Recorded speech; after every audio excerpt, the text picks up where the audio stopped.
I was born in El Salvador during the Salvadoran Civil War, and I was born in La Paz, in a small town called Santiago Nonualco, and that particular area was affected severely by the Civil War. So my mother felt that we needed to leave like many other families. When I was about 4 years old, we traveled to the US overland. We went through Guatemala, Mexico, and we attempted to cross the US border, I think twice. We settled in San Francisco, and there I grew up undocumented. So that was kind of my start in life. And since then, I've moved to the UK and I've become an artist, but my practice is kind of a response to that moment in my life and a kind of way of maybe healing as well. Lenca are some of the indigenous people of El Salvador, specifically in the east. They're also found in Honduras as well. And studio is how I position my practice. I really like the word studio because I started off as a dancer and I would dance in a studio. And then I started making films. I started taking pictures as well. So I was working in like a different type of studio. And then most recently I was a school teacher and I saw my classroom as a studio where I would collaborate with the students. That idea of a studio and what that can be is constantly shifting for me, and I want to hold on to that, as well as recognize where I come from. So I use the word studio to position my practice because my work is about me, but sometimes it's a collaborative effort, so it includes many different voices. I can only think of my experience as a young person. I never went to a gallery or a museum when I lived in the US and when I was undocumented. I didn't feel like those spaces were for me. So I hold on to that feeling of like being an outsider. And I always think, I'm making this exhibition. How are people that are feeling like that going to come? Is it going to be by translating the text into Spanish? Is it by having food from their countries at the opening? Yeah, creating an atmosphere that's inclusive and welcoming. So it's just starting with that feeling. I went to Goldsmiths University and I did a PGCE to become a secondary school art teacher. And then I did a master's in arts and learning at Goldsmiths as well. And through that, my kind of world was like expanded because I learned about critical pedagogy and Paulo Freire and the importance of an art education. An art education could really be a critical voice for a young person that maybe wasn't feeling empowered. Once I understood that, I really connected with that because I had felt for a long time like that young person that couldn't, express myself or whatever. When I was a teacher, I really thought of the identity of an artist and the identity of a teacher kind of trying to work alongside each other. Because to be a teacher, that can be like a persona, that can be like, what is it to act like a teacher? And to be an artist could be something that might not fit within a school. And I think that contradiction between artist and teacher was quite interesting. Positioning the classroom as a studio, seeing the young people as your collaborators, as artists in themselves, rather than, below you. I saw it as a creative practice. And I always say that I became an artist because I was a teacher. And I think that training to be a teacher and working within schools is one of the best educations that I've received. I was really lucky because I went to the Ruth Asawa School of the Arts in San Francisco. And there we were like high school students working alongside these world-class artists. So we would go and take math, and then, for half the day we were doing ballet with a world-class choreographer. And most of the time I was super confused because I was like, what is going on? But when I think back on it, those moments of discomfort were moments of growth and change. And as a teacher, I tried to kind of create that within the classroom. I tried to create those moments of stretch, for students, whether it was taking them to the South London Gallery or having artists come in and do residencies and exhibitions within the school, or even like introducing like performance art into the curriculum. The thing is that young people are so open, they're in a moment of learning that of course they'll understand performance art, you know, and of course they'll jump in and make amazing performance art themselves. Yeah, it was incredible to witness someone share that part of themselves, especially someone that hasn't like chosen to do an art degree. They're just in your classroom and they're just living their life. And for you to cross paths with them and make art with them is kind of, yeah, amazing. So I made a series of sculptures called Dreamland, and they were volcanoes made by asylum-seeking children who were unaccompanied. I worked with the Kent Refugee Action Network, and we made these massive volcanoes that were taller than a person.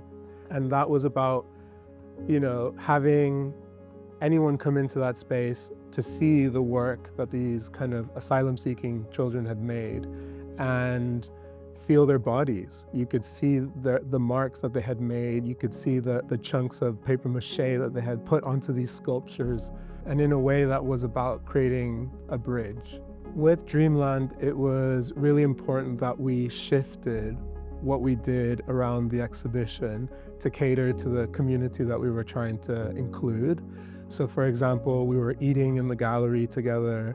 We were playing football on the beach.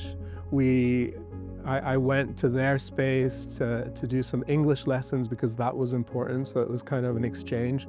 And still to this day, I collaborate with the Kent Refugee Action Network. It's not just parachuting in, using them, and then leaving. It's a constant dialogue. Margate is a border site in a way, and these issues are here, these people are here. It's about making exhibitions, but considering the needs of people that may have never come into a gallery to look at contemporary art, and thinking about how we could shed a light on whatever they wanted to shed a light on. I think sometimes, we hear stories about people that cross into this country, but we don't get to feel them. And in a way, that collaboration was about the material, but it was also about their bodies being in that space.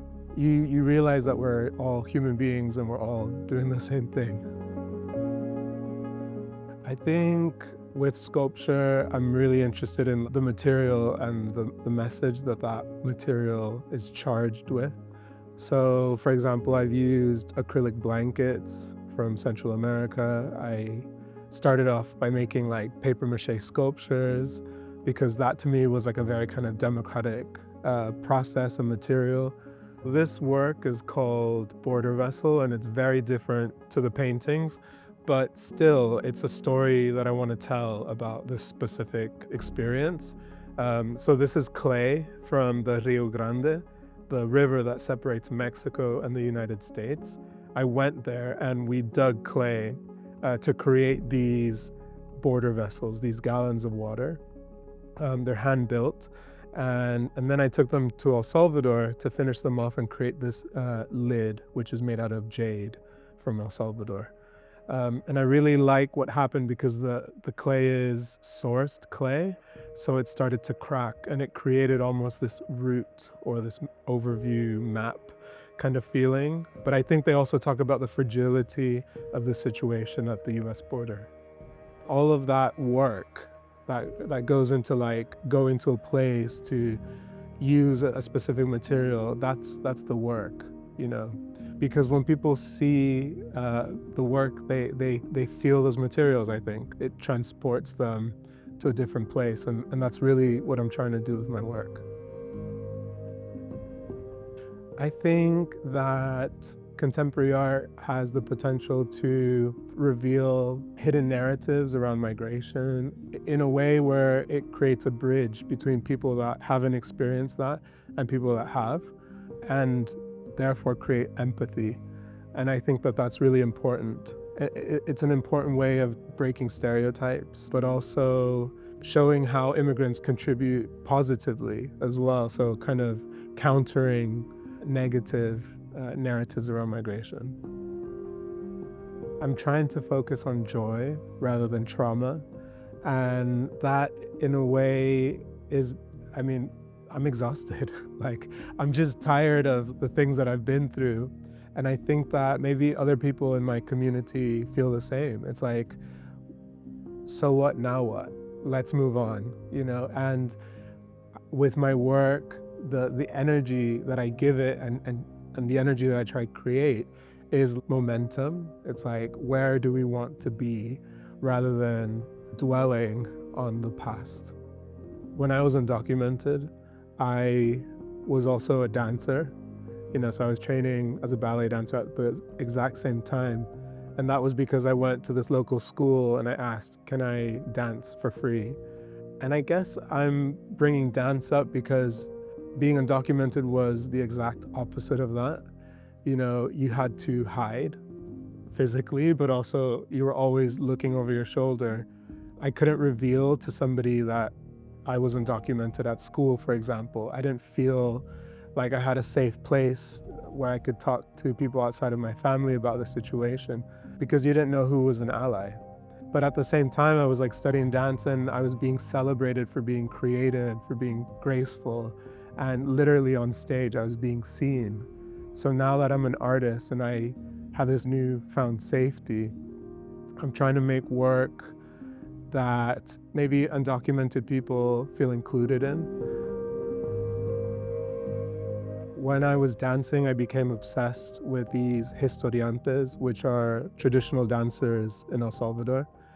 But these dancers kind of offered an insight into where I was from. So I started painting them, but eventually they morphed into something else.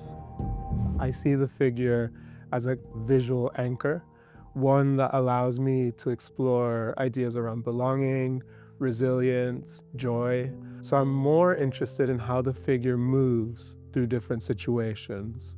They've been murals, they've been sculptures, you know, they're in domestic settings, they're in landscapes. So that's really what I'm interested in. It's almost, to me, like a choreographic score.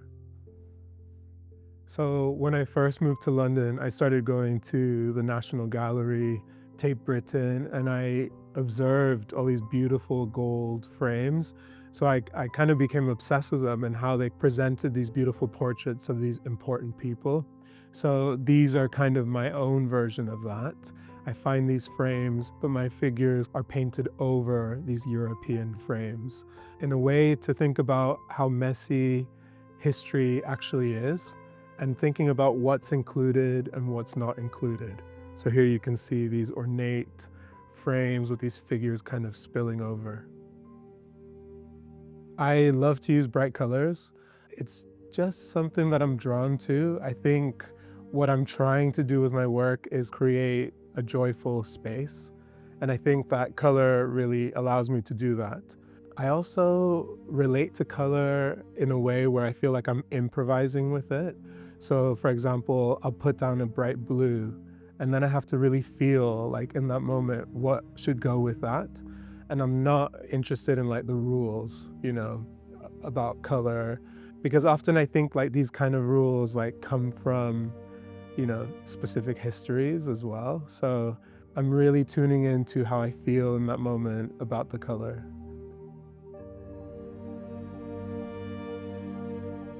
Sometimes people come into the studio and they're not from El Salvador, but they still feel connected to the narrative or the figure itself. And I think that's quite interesting, that it's from this very specific place, but from nowhere at the same time. And personally, that's how I feel. You know, I was born in El Salvador. I grew up in the US. I wouldn't identify as I'm from the US. Now I live in the UK. So it's kind of like this kind of mix identity. And in a way, I only belong to this kind of world that I'm creating. And I think some people feel like that, and they connect with the work. You know, I see it as a safe place. I see it as this joyful world that was the opposite to this very heavy start. And yeah, it is a refuge.